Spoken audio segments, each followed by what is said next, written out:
Salah satu program non-fisik TMMD reguler ke-110 Kodim 0813 Bojonegoro adalah pasar murah. Dengan harga gas dan bahan pokok makanan yang relatif lebih murah, emak-emak desa Ngerancang datangi pasar murah di stand Balai Desa Ngerancang.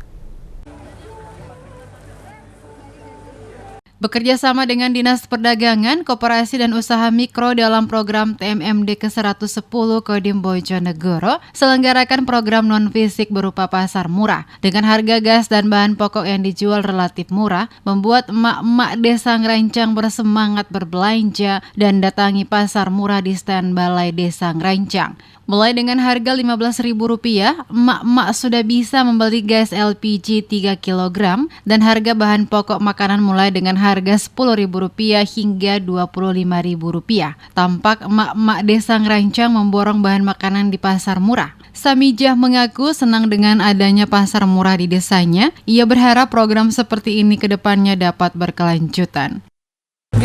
Senang.